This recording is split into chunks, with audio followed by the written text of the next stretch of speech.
today's 70 years of Bestop, we're going to hang out with a guy who has been behind the scenes in the development of all the modern Jeeps you see on the trail today.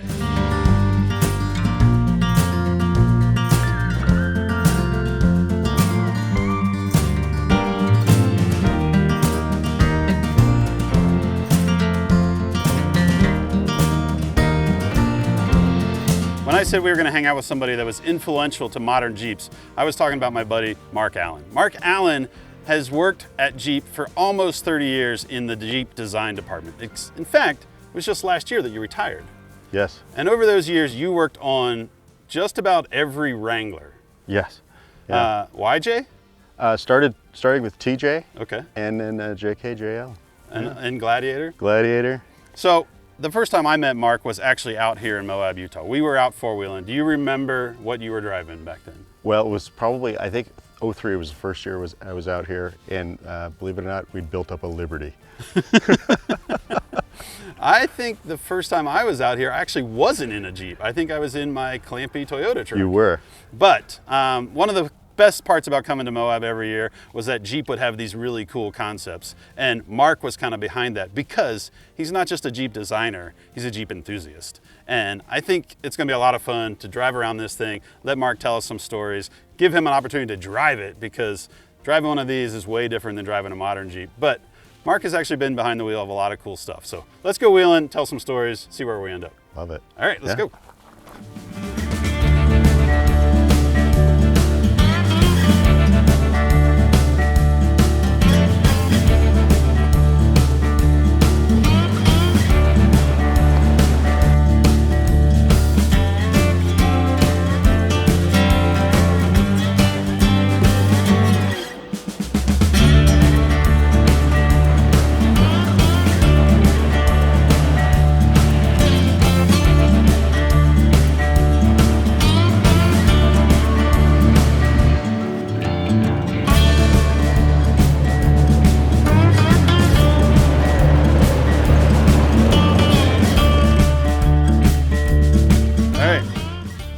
No seat belts. That's fine. No roll cage. That's fine. Has a safety button here. Push that. We had a flatty out. This is the one with the column shift. And I'm like, can I drive it? They're like, if you know how to start it. And I hopped right in and fired it up. Is it one of these guys?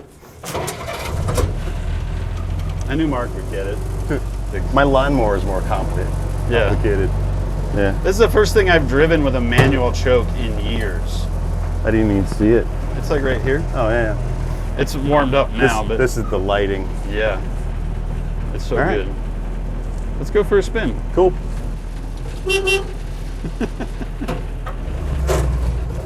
Is this drive-by-wire? Pretty much. Yeah. It's kind of drive by braille. Just close your eyes and hang on. I'm all right. I love it. Have you ever owned a flat fender? No, my dad had them. Oh yeah? Yeah. So did you, like when you ended up at Jeep, Yeah. was that because you wanted to be in Jeep design? No, not at all. No, I went to design school and I wanted to be a car designer and I wanted to design cars. And when you show up to work your first day, they're like, well, you're going in this studio, and it was the Jeep Truck Advanced Design Studio. So that was your first design job? Yep. You didn't work at like Audi or some other place? I started at Chrysler '94, and what was called Chrysler then, and in the Jeep Truck Studio, the Advanced Packaging Studio, and then I moved from there to Jeep, and from Jeep to Truck, and then back to Jeep, back to Truck, and then I went back to Jeep, and I stayed there for 20-some years. So when it was Truck, it was Dodge, and then eventually Ram. Yep. But when I left there, it was still Dodge. But yeah, I wanted to be a car designer so bad because I love drawing cars. I love cars, and then I ended up in these essentially a Jeep or a truck studio, and it was what set the hook. And my dad had Jeeps when I was a kid, but you know, I want to draw sexy cars, not funky Jeeps. And it was when I met you, and I think my first year out here was '03, and I went off-road with a guy, and he was one of the engineers at work, and I'd never rock crawled, and he showed me the technique. Super patient guy, super understanding, and the first trail I ever did was Rim, which is still a hard trail. Oh yeah. Not a beginner trail. That was the very first trail he First took you trail, on. yeah. And what were you driving? Rubicon. TJ. Rubicons were brand new. We had Oh, okay. completely stock TJ Rubicon, manual. And anyway, the upshot of that is I went home and I bought my Jeep. And I've had it ever since. Yep, my yellow Jeep. And what do you have? You have a... It's an 01 TJ, and I was so dumb, I bought a Sport. It had to be, I like the color, and it had a stick, 4 liter, and I put a lift on it in 33s, and I went wheeling, and I found out I had a Dana 35. And so that was my first wheeling trip with that Jeep. It's got better axles in it now. Yeah. And it's essentially a Rubicon. It's got a 4-to-1 in it and stuff. Honestly, I think the 4-to-1 T case is more valuable to me anyway, for especially technical stuff than the locking axles. Like all these trails were built before the invention of a locking axle. You know, They were built with these things. They were flat fenders with snow tires. Yeah.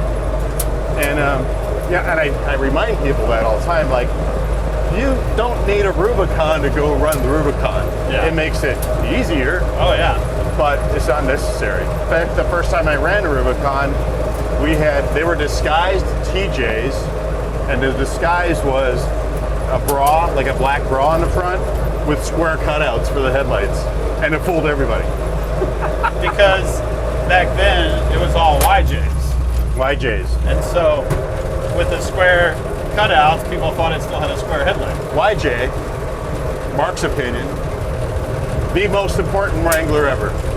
You believe that the YJ is the most important Wrangler ever. And I'll tell you what, the CJs, they're on 60 minutes and they're falling over. The YJ was the fix. The YJ, they lowered it, they widened the axles, they put stay bars on it, and the legal department, my understanding, legal department said it needs to look different than a CJ, and that is the square headlights. Honestly, they were in fashion, so it needed to look different visibly from a CJ, which it was based on. So that then Jeep could say, this one has been fixed. It's not going to do that anymore. Yes. It's a different vehicle. And if that, downshift, if that didn't work, we would have just stopped. Really? And it was the first Wrangler. Now, YJ had its problems, but it saved the franchise. If there was no YJ, there would be no TJ, JK, JL. So I have a theory that YJs were kind of we're in between. YJs were kind of the first time women started buying Jeeps. Well, There seemed to be girls getting a YJ to go to college. Remember Clueless, the movie? Yeah. That exactly. And you know why? Because it was a cheap convertible. Yeah. It was less than 10 grand. It was all Jeeps, all Wranglers are convertibles. The Rubicon, which was made by a really great group of engineers who were passionate enthusiasts, changed the whole landscape. And they were right.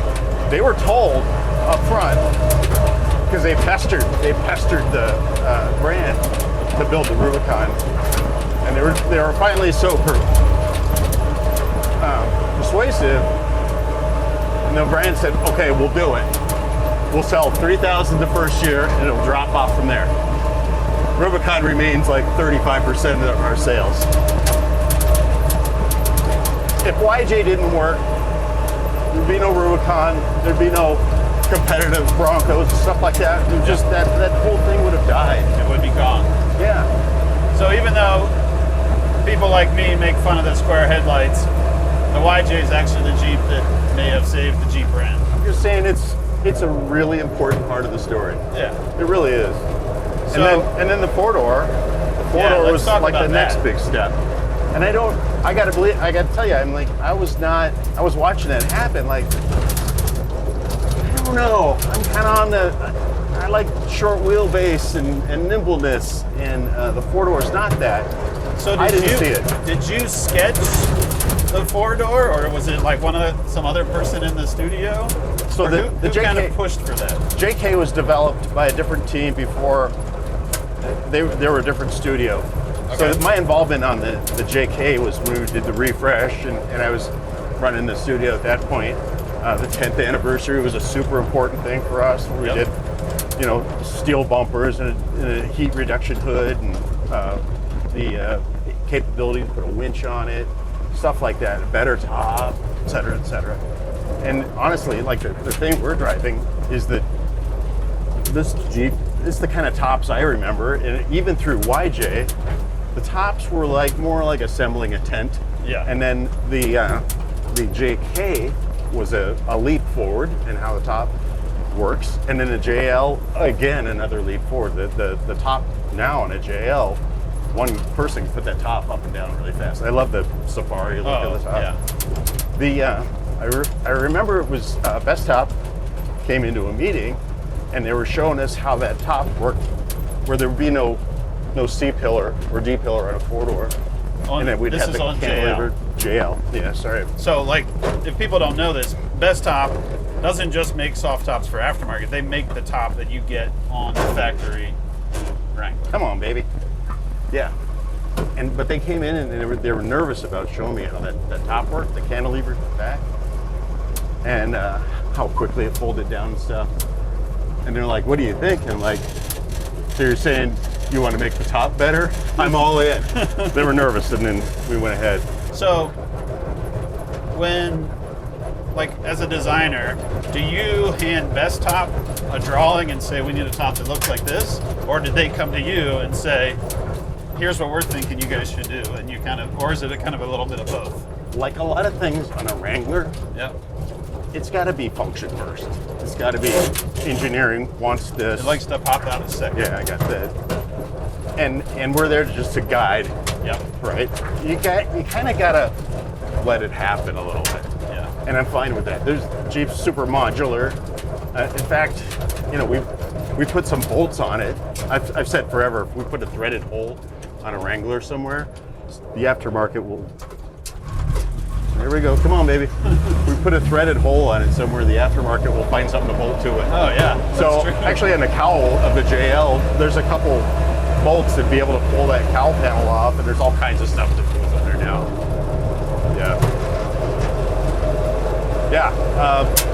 It's doing the design work on a Wrangler is different than any other thing that we do. Like, it's not, you have to put your Grand Cherokee hat on when you're doing a Grand Cherokee. You gotta get your Wrangler hat on when you're doing Wrangler. And making the car modular, a two-door and a four-door share a lot of parts, and we add to it in the middle. To be able to be flexible with that is super important. But So, four-door Wranglers in the lineup, and everybody's a little bit nervous, or they're like, yeah, this is going to be a winner, or? I don't know really the origins of that. My suspicions are, and we were owned by Daimler at that point, and they of course had the G-Wagon, and they saw it. They hardly sold any two-door G-Wagons at that point, but that makes all sense. the four-doors. Yep. And the genius is that it's like, well, you remember like a CJ or a TJ even, all the racks and stuff on the back for the coolers, because you wanted to bring the kids and the dog. It all had to hang off the spare tire. It couldn't fit in here. Four-door fixed that. Yeah. The other thing is tire size. Tire size had been going up and up, so it helped fill in the proportional issues that we had with it. And I always kind of thought, when the YJ came out and there were all these girls that were getting to drive a cheap convertible, and then maybe they got out of school, they got married, they had kids, and they were like, it sure would be nice to have a fun vehicle, even though I have kids to haul around. And then all of a sudden this four-door shows up, and they're like, I want that. I can take the kids to soccer, I can take the panel off, it can still be a convertible, and it kind of brings back the youth vehicle that they had. You just described my wife. Ah, perfect. Funny story, because she's had four-door Wranglers over and over and over. I come home one day, and the doors are all over the garage. She'd taken the doors off, nice day. And she said she was really happy. She's like, pulled up to school to pick the kids up. Thought they'd be excited. The kids walk up, they're like, Mom, it looks ridiculous. No, but that's it exactly. We've made it. Look, these for a long time, CJs, Wranglers, two-door Wranglers, they were novelty items. In fact, for a long time, our planning and marketing people told us that the number one competitive vehicle for a Jeep before the four-door was a boat. That it was the third car in the family or the toy. Yep. The four-door made it a second car. A second car. Yeah. It's still a Jeep, and we've done lots of refinements over the year. In fact, all the refinements that are on the JL now, we probably wouldn't have done had we just stuck with the two-door, the inexpensive convertible. Yeah. The other thing that has really skewed us is, frankly, the Rubicon. The Rubicon now has taken front seat. That's the capability model. Yeah. And for instance, on the JL, all the concepts that we've done over the years, we pumped a lot of knowledge that we gained from that. Good example is you could put 35s on a four-door or on a JL, no lift. Yeah. I'm not a huge fan of lifts. Yeah. Usually they can be under-engineered or seriously raise your affect. center of gravity. It's hard to get in and out of. Yep. But like today, remember the lower 40 we did? Yeah. We didn't raise the car, but we shoved 40s on it. It's like, that's a good thing. Yeah. Like my TJ, it's got 35s, which are almost weenie tires anymore. It's got a 4-inch lift for that, just to make that work. Yeah.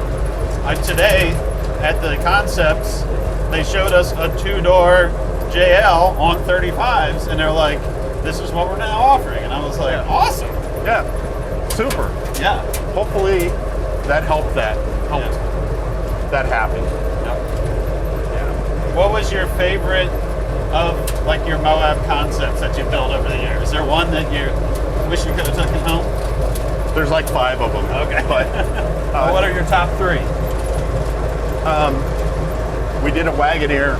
It was a green Wagoneer a couple of years ago. That would be number 3. It was a vintage Wagoneer. We had buddy had me in it. Made it. Wagoneer was never meant to be an SUV. It was just a station wagon. But broke ass old Kaiser. Yep. They used a truck body or a truck chassis, etc. But it really was the modern luxury SUV. Yep. Before that term existed, I think. Number 2, we did the Mighty FC. Actually, both FCs. I'm a fan. I know you are too, and you probably helped me realize that. But number 1, if I could take it home, is the new Kaiser. The new Kaiser truck. It was a gray truck. We made it from a Egyptian military J8 and turned it into a Kaiser-looking M715. Super popular. That thing it's got a 2.8 diesel. I think they're 37s on it. Maybe they're 40s, can't remember.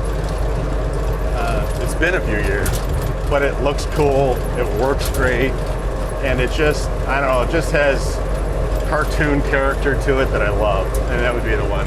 So you, as the designer, and when you would do these concepts, you built a lot of trucks before Gladiator came along. Very intentionally, because I wanted a truck. And the thing was, we had a truck division, and the truck division should make the trucks, and the Jeep division should make the Jeeps. I see. And so that was kind of the blockade. Yes, and there was a lot of internal desire to do that. In fact, we developed the JL, the 2-door and 4-door, and the truck was still not approved. Oh, really? So it was a separate program that came afterwards. But how early do you develop? Like, if a JL came out in 18, when do you start on a project like that? Like, when do you start developing the next version? 10 years early? Wranglers kind of go in a 10-year cycle, right? Trucks go in a 10-year cycle. Cars kind of go into a 4 or 5-year cycle, but that's old math. That's kind of out the window now. Remember, cars used to be new every year. Yeah. They looked different, but the same thing underneath. Yeah. But yeah, the Gladiator, there's a lot of weird reasons why it came into existence. But Sergio, who was CEO of the company, wanted it to happen, and he's the guy that could make it happen. The other thing is that was a fairly quick program because a lot of the things existed: the front sheet metal, the 4 doors, etc. The basic architecture, the rear suspension for towing and capacity came almost directly out of a Ram truck, with the front ends all the same. Was there ever any progress on a 2-door, or was it pretty quickly realized not enough market for that? So the 2-door thing, and I hear it all the time, and if it was Mark's money and Mark's company, there'd be a 2-door. But there was just not. Cars are really expensive to develop, and it's like a manual transmission. It's like, I want a manual transmission. Everybody does. Like, no, 5 of you do. Or 10 of you do, but 2 of you are going to buy them. So you can have 100 people on the internet say that they want it. Open a window. Go look around at pickup trucks. They're 4 doors. Sorry, I want a 2-door for the nimbleness. But even when you look at Wrangler, 4 doors outsell 2 doors by a wide margin. I get it. I get the desire and the enthusiasm for it. But reality says, if you only can develop one, you're going to do a 4-door. Well, it's kind of like, I always joke that they're all 2 doors on both sides. well, it's like a 2-door Gladiator pushes it back to a 3rd vehicle. But a 4-door Gladiator, you can drive it to work, your wife can drive it, either of you can haul the kids. And you know what? The other thing is, people just bring a lot of stuff with them anymore. Oh yeah. Now, saying that, and I don't personally, a Gladiator doesn't really work for me till it's got a tire. And then it starts to shrink visually. 40 is probably the good thing. No, they do. They look like low and. They look like a wiener dog when you first get one. Oh yeah. And then once you get 35s, 37s, they're like, now it looks right. But that's the cool thing for you. Like, you knew that everybody was going to do that, so you drew the wheel wells a little bit bigger and made things so that, because the Wrangler has always been like the blank canvas. Well, because we come here all the time and we do this and see what's going on, we're tuned into that. And yes, we do think exactly that way. That a sport, most sports are going to get a lift and a tire, etc. The builder package. And we've talked a lot about that. It's like, can we just make one that's super basic builder package? But you get into other economics that really can't make that work. Or is it going to make that work? Now, I'm really happy to see how many Gladiators are out here. They love the wheelbase. The wheelbase climbs great. Less nimble, right? But they climb great, and they're tough. So. Well, and also, like, a Gladiator runs down the highway way nicer than a 2-door, just because you have longer wheelbase. Where when people were building 2 doors, they might be buying a truck and trailer to get it here.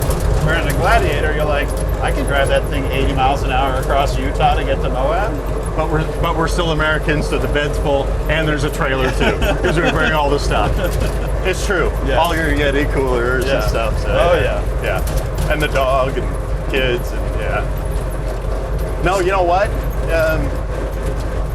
Being reluctant to go into Jeep up front, but being a car enthusiast, I couldn't have picked a better brand. And I love it. So I'm out here this week with my own Jeep and some friends. Just that first time I came in here, the hook got set. And I got go fast cars too, and I love that. But I don't know. I just love technical wheeling. Not a fan of snow or mud, but and it's just cool to come out here. Right? Oh yeah. It's like, it's expensive to come for Easter Jeep Safari. Like hotels are expensive, and it's a resort town as such. But it's like a great place to come and have a vacation and do the stuff that we like to do. And see all the guys that you see. That Oh yeah. yeah, that's cool. A lot of people say they don't like Easter Jeep Safari because it's crowded. But part of it's fun because you get to come and see all the adventure trucks and wheelers running around Moab. But guess what? Moab's always here. Yeah. Actually, October, November, like right after SEMA, if you come here, it's pretty nice. Yeah. So you retired from Jeep and you packed up and moved. I did. Grew up in the Pacific Northwest, and I found a spot that's in the Pacific Northwest that has a lot less rain. So yeah, we moved, and it's just like, you know it. I mean, you've been out west for a long time. There's something to it. I gotta have mountains. I gotta, you know, The cars aren't rusting away coast. around you. Yeah, there's a lot of good source material out here. Yeah. Because I build stuff like that. So is that what your plan is now? You're gonna come up with another project Jeep to work on, or something of your own? There's always going to be a project going on in my garage. Yeah. Whether it's a Jeep or not, I don't know. So the majority of my recreational wheeling in Michigan was actually up in Canada. Okay. And it's a whole different situation. It's woods wheeling. Which the Pacific Northwest is pretty similar. But the whole time I'm out here right now, and I need a project kind of, I'm thinking heavily of reconfiguring my whole Jeep, because it's really set up for wet woods and rivers and stuff like that. But yeah, I'm thinking about it. Yeah. I got a saw and a welder.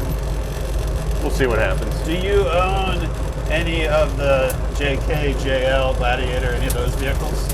Currently not, but there's a plan. Yeah. There's a plan. Yeah.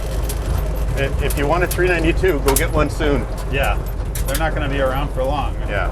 Yeah. My last lease car worked. Well, I think I had 2 392 Jeeps as a daily driver, and they're a hoot. They're so fun. Yeah. Not a good commuter, not a thrifty vehicle, but I do believe they're going to be valuable for a long time. I had a 4xe test vehicle, and then like a week later I had a 392. And it's like, I understand the 4xe and the electric and all that hybrid stuff that everybody's pushing for, but none of those put a smile on your face like a 392 does. No. It's just so fun and loud. And well, still a lot of people in performance cars don't know about that. And if they try to get in front of me at a light, and especially because the 392 is always four-wheel drive, yeah. and especially if it's a little bit wet out, you're not going to beat me off the line. You'll pass me eventually, but you're not going to jump me at the line. Yeah, I like that surprise. Yeah. And the sound they make is really like, they may replace it with some sort of twin turbo 4-cylinder or 6-cylinder, which might have more power, but I don't think it's going to sound as cool as that 392 V8. The sun is going down on that program, so yeah. Let's pull up there. Yeah, let's go right here.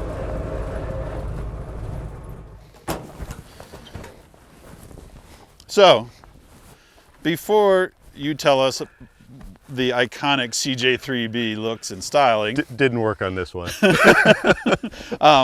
the reason that we're giving away a CJ3B, or Bestop's giving away, is because in 1954, when Bestop was started, this was the only open-top Jeep you could get. It was before the CJ5. It was after the CJ3A and the 2A, and there was the truck and the wagon, but this was the one that was available that year, and so that's why they picked this one. We won't mention the Jeepster then. I guess you're right, the Jeepster. Yeah. All right. Anyway, but fun stuff. Yeah. Cool as heck. I mean, it's so tiny. It's so small. But there's so much stuff here, and I always relate Wrangler to like a 911. It's got to look like it looks. It has to have the silhouette. The super functional look. Yep. The 3B is a rather special thing. We'll get to that, but there's so much. I mean, we refer to when we do the Wranglers, refer to the past all the time. There's a really special detail. It's not on this, but it would be on a 3A, where when we put the big 7-inch headlights on for Fed Reg. Yep. Because remember, the Army Jeeps were initially 9 slot. Yep. Right? And then when I think it was the 3A, they put the federally regulated headlights on, and then they made it 7, and then the light ring was so big it invaded into the grill opening. Okay. Small, stupid detail, the kind of stuff that I'm into, but your JL has that very intentionally. Yes. We so did it that. kind of comes in a little bit. CJ's had them, yeah, and it's just I thought it was just a cool detail. We talk about it. I like the detail. Most people won't know, and I don't care. I just think it's really cool. Like the fact that the exterior hook to hold the hood down. Well, interesting thing. So this is Gen 1, right? This hood hold down was on the very first, right, Army Jeep, and it came right off a Model A. Oh, really? Right, or a tractor or something like that. But this hood latch stayed in production pretty much unchanged until the TJ. Oh, the YJ had this, right? Yeah. And all the CJs. So the TJ got what we call the ski boot latch, right? The rubber latch. And then a modified version of that was on the JK. Yeah. And then when we did the JL, we did the 3rd generation hood latch ever. So all of those open top Jeeps, Yeah. only 3 different hood latches. Absolutely, yeah. Well, you could say open top because the Jeepsters had them too. Yes. This thing it's what the hood or the windshield lays down on. Yep. So the Wrangler still has that. Yeah. And a lot of people don't even know why those pieces are on the hood. Yep. We integrated the washer in there now. This is made of some sort of a natural composite material, recyclable. Wood. Yeah, you can make it into a pencil. Yes. But and then just the composition of the face with the narrow, lights and then the fenders hanging out is still intact, and I'm super proud of that. I think that's really cool. Yeah. The flat windshield, the fact that the windshield still folds. It might not, at some point in its time, but my point is highly recognizable. If you have a 3-year-old kid and said, draw me a Jeep, they'll draw this car. Yeah. That's cool. Yeah. I think it's really cool. Name another car, maybe a Beetle, Yes. maybe a 911, but Well, like Land Rover had their Defender, and then their most latest one, it has a few little details, but it's really so different from their iconic yeah, early and Land Rovers. that's okay. That's them. But this is us. Yeah. It's just I still say us. I still work there, but Jeeps in my. Well, you're gonna own that. Yeah. See, that's what's cool about you is that yes, it was a job for 30 years, Yeah. but like you'll cared. still want to talk about. Yeah, you Oh, cared. yeah. You're an Yeah, enthusiast. Yeah. So, elephant in the room. Why is the hood so high? Right. Exactly. So before this, they had a flathead engine. Yep. And this engine, I'm not sure the source where the overhead valve engine came from, but it's tall. Yeah. And what they did, they raised the hood on it, and it looks a little unique. Some people would say ugly. But why is that? Well, people like me weren't involved. There was no design department. office, right? It was engineering, and like the engine's taller. There's the fix. Yeah. Add Let's 4 go. inches. Yeah. Add 4 inches. Yeah. But the cool thing is Raise the that hood. Let's go to lunch. they didn't. They also lowered the windshield. They got rid of all of that gap so that the overall silhouette stayed Yeah. the same. Ate away at it. Yeah. A feature that I think is super important. Do that latch. I think it's just underrated that Yeah. that's what you do. Yeah. You don't need So- a stick. A dumb detail. Yep. And I wasn't involved in the initial setting up of the JK. JK, the hood prop, is on the hood. When we did the JL, on the JK, it's on the body, Here. right? So you can't reach the hood. When you have a lifted Jeep with a big tire, you can't get the prop in there. So we put it back on the hood on the JL, so you can just walk it up with a hood prop. Nice. Dumb little things like that. So, as a designer, What is your favorite Jeep, Wrangler, CJ? Like, which one do you think is the coolest from the design standpoint? CJ5. CJ5. And CJ5. why? My dad had one. I loved it. But it's well, we'll put the hood back down. It was finally designed. It was styled, right? It had some shape to the hood. It was cared about more. This is all, flat sheet metal. It was just rolled, stamped on the side. I think the CJ5 to me was just when they got it all put together. Yeah. The door opening's a pain in the ass, like that. But it's just, to me, it's the icon. And if I go get one, it's going to be that. It was like before then, it was just like, we need a thing to stop the mud from flying up at us. Build a thing. Yes. And then for CJ5, they're like, we need this thing. Make it look cool. But what they didn't do was change the silhouette and the appearance. And they could have. They probably sketched that. They probably thought about that. It's like, well, let's get rid of the pinchy hood and pull it all the way out. But luckily they didn't. And the lineage that's what we know as Wrangler now is so clear to me. Like from the distance, they all kind of look the same. And you have to eagle eye that tell you whether that's a trail or it's not a trail is a silhouette of this with either a cross through it or none. Right. So like that's kind of cool that this vehicle has become more than just. It's iconic. Yeah. Yeah. Worldwide. Yes. In nearly every country. Right. Well, the other cool thing about this is it has the name on the front. How do you pronounce it? I have always pronounced it Willies. I know a lot of people get upset because the guy that started it was Willis. But here's the thing. The guy who was named Willis, he was actually dead before the very first one was built. So didn't know that. Yes. Yeah. So I'm like, I'm going to call it Willies. Today when we were at the concept vehicles and they were showing the concept and they had put this on the side of a JL and the designer was like, yeah, this is the Willies. And I was like, all right, I think we can. And like I've said on my videos, I was like, say it either way you want. Yep. Or just slur it a little bit. So, yep. Oh, the Willies.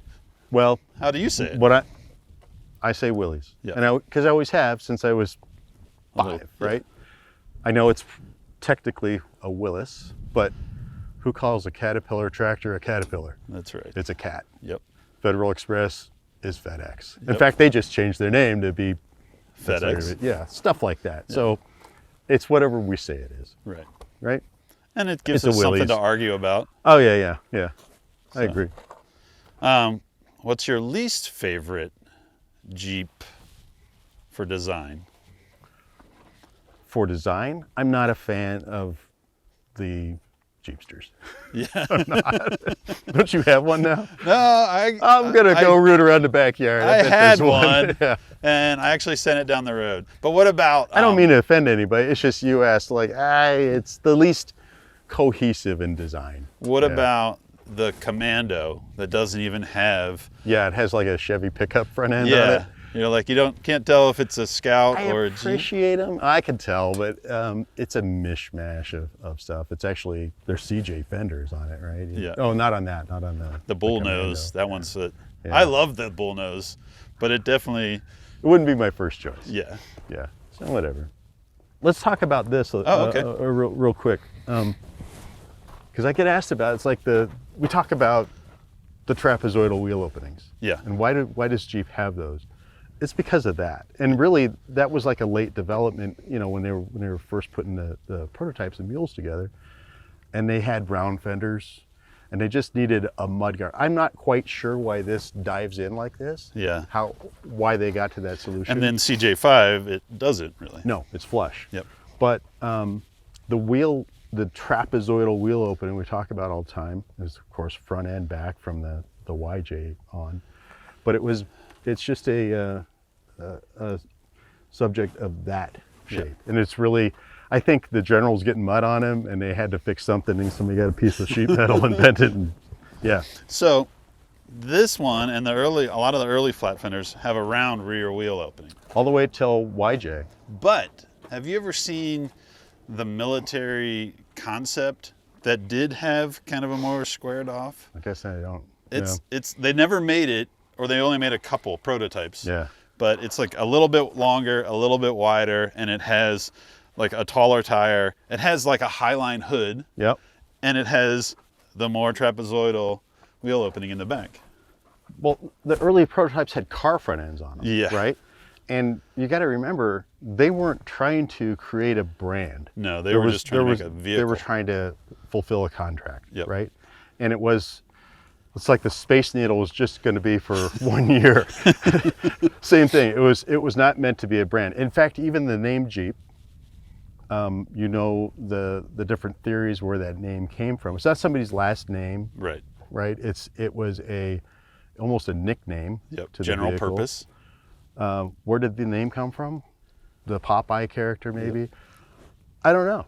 Don't care. Hope we never find out. Because I like that that's a weird way to name an automobile company. Well, right? and the other thing is that Willies, when they started doing the civilian version, I was told that they were in litigations for years to get to keep that name. Oh, really? Yeah, they were like, we want to call them Jeeps, and everybody, like, they had to go through all types of trademark and copyright stuff, and like reinforce the fact that like people recognize this vehicle as that, and that is a name that they can use. And there's all these stories about. Most automobiles are someone's last name. Oh yeah. Right? Chevrolet, Ford, Toyota. Well, and the other thing is, like, when I looked back for old advertisements, like, I was like, wonder if in the ads there were videos that pronounces Willis or Willies.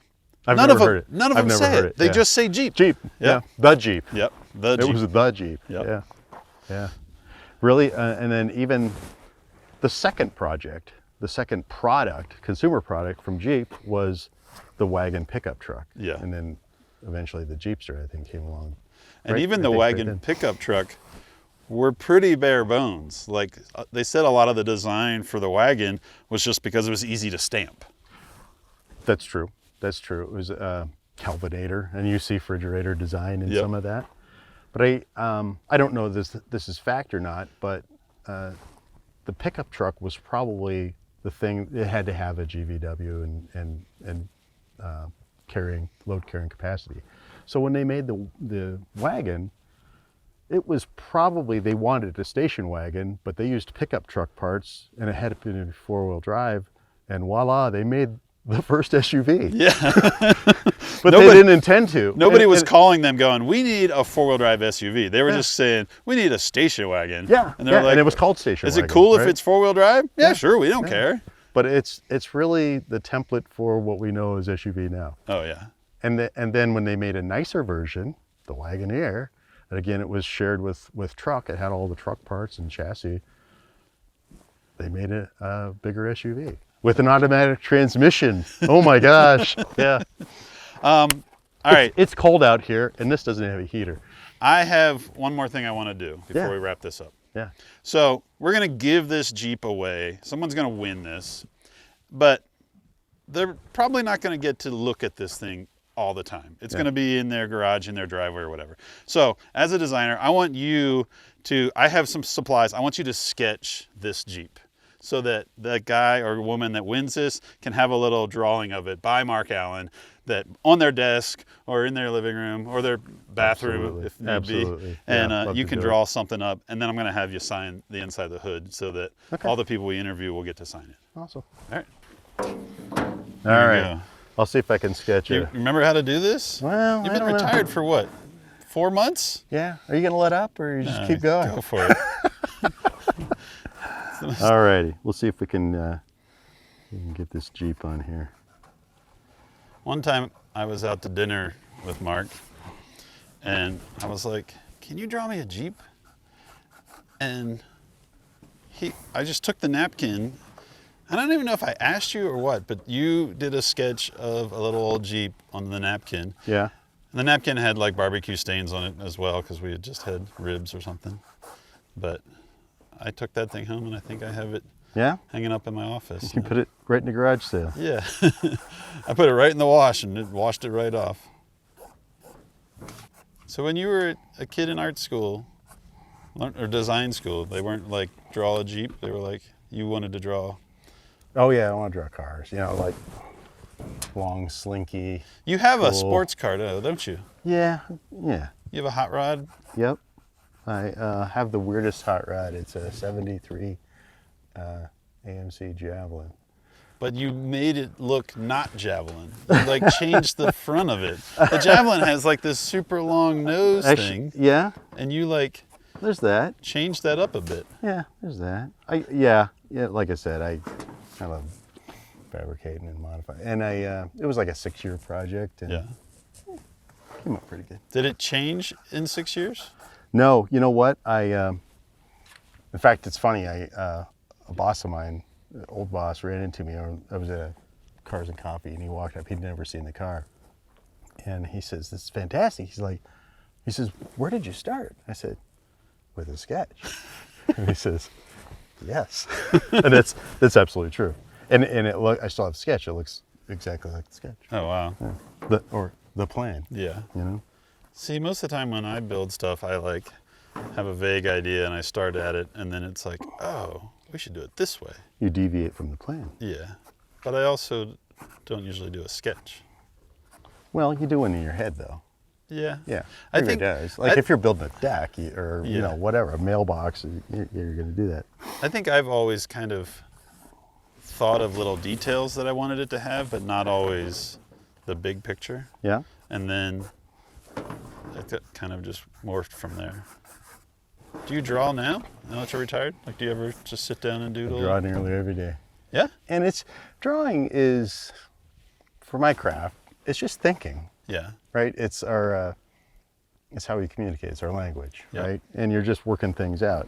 In fact, I remember sitting at a staff meeting. We had a new HR lady, and it's a design staff meeting. Everybody's got their book open and they're jotting notes, but everybody's doing sketches too. There's doodles all around And the she notes. just thought that was really rude of us to do that. Like, no, that's just us thinking. Yeah. We're visual people, Yeah. right? So if some kid out there wants to be a designer. This is more of a cartoon, but that's fine. No, but I mean, like, what type of, would you say just start drawing stuff? I've drawn cars my whole life, Okay. since you start with a pencil in your hand. Yep. And by the way, you can try all kinds of tools and techniques and stuff like that, but steal the paper out of your mom's printer and a ballpoint pen, and that is All you need. that's all you need. It really is.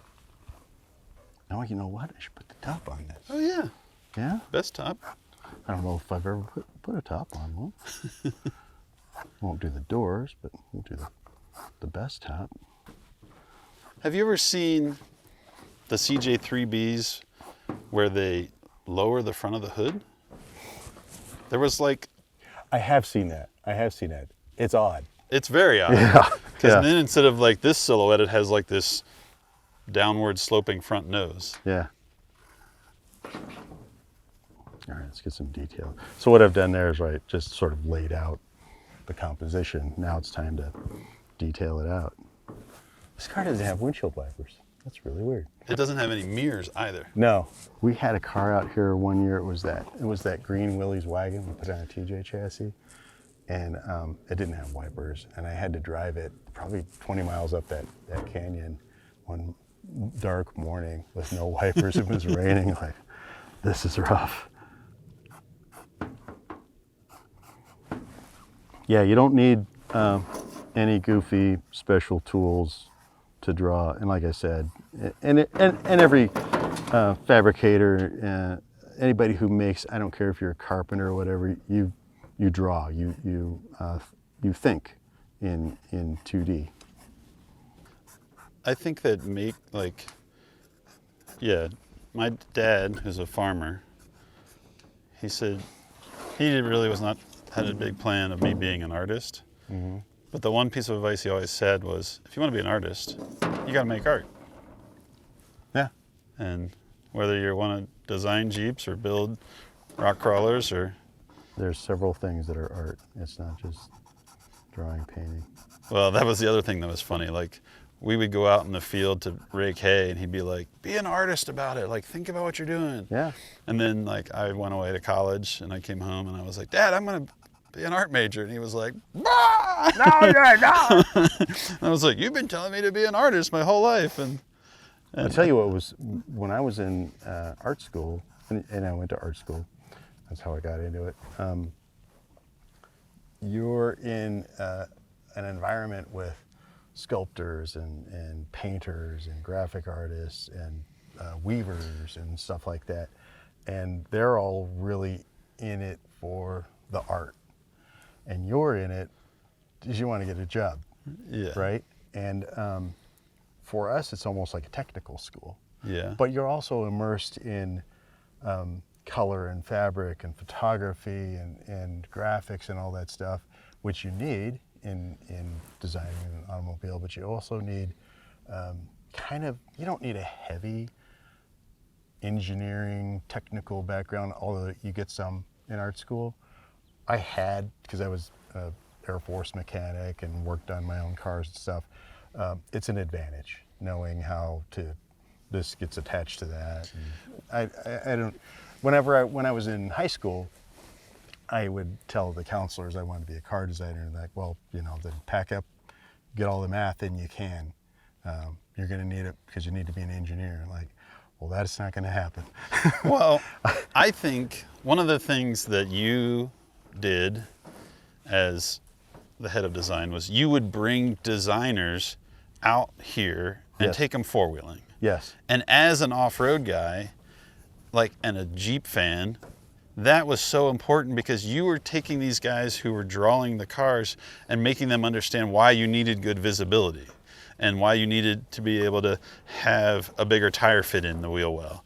Where I think a lot of other OEMs, they'll design a car and it's a 4x4, but the designer has never actually been four-wheeling to know that that cab of that vehicle that you built has terrible visibility. It might look cool in the drawing and it might look cool from outside, but that was one of the things that was so great about you being an enthusiast and the head of design, was that you would make the guys or women drive the thing and see why it's built this way. And then when you're designing the next one, think about that.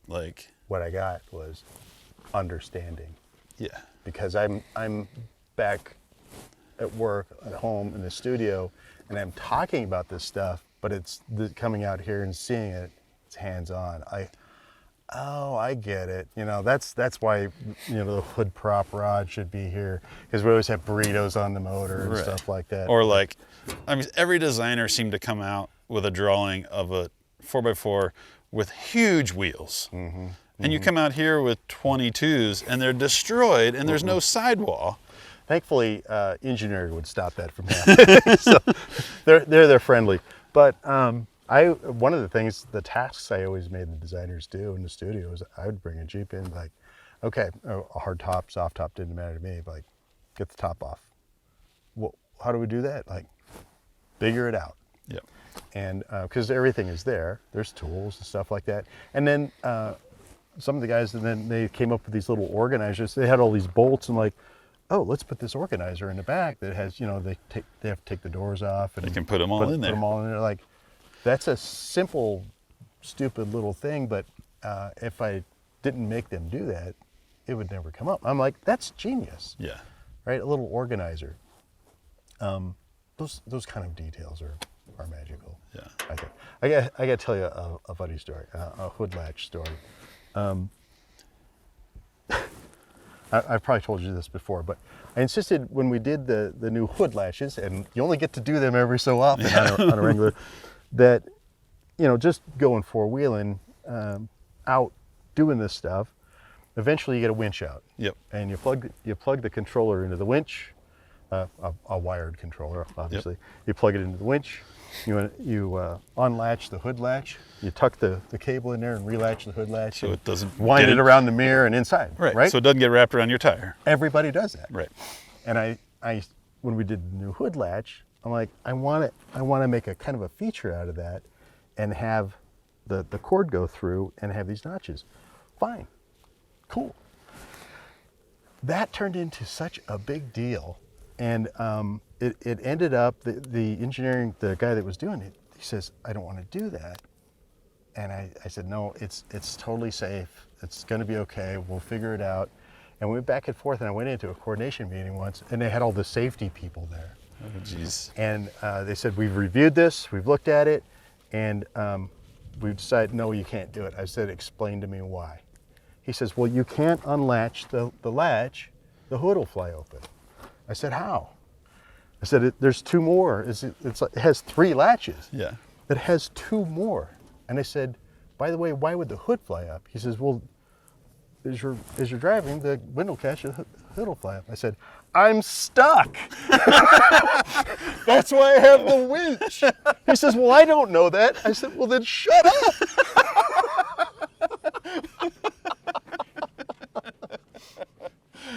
It was I bet there was. that's the cleaned up version. It was actually ruder than that. I bet there was never an engineering meeting where anybody was saying things about Mark Allen that we can't. Plenty. There's plenty. There's plenty. But it's yeah. This is awesome. Yeah. There you go. Look at that. So when you win this Jeep, That's this Jeep. you can put Drawn this on the hood of the Jeep. drawn on the hood of the Jeep. And Mark Allen, prior head of Jeep design Yeah. and early, Just call me unemployed. yeah, now unemployed Jeep designer. Unemployed sketch artist. Thanks for coming out and talking to us about this thing. Always awesome. Someone's gonna win a really cool Jeep. Yeah, I'd take it. Like, it's not a new Wrangler, but it has so much character and it's That's fun to the word. drive. It's got character. And I guess that's it. We're gonna wrap this thing up. We're gonna head back to town and go to bestop.com, find out how to enter to win this thing. I'm jealous. Yeah. I want to take this thing home. I'm gonna take the pen. All right. We'll see you guys next time. Back to town.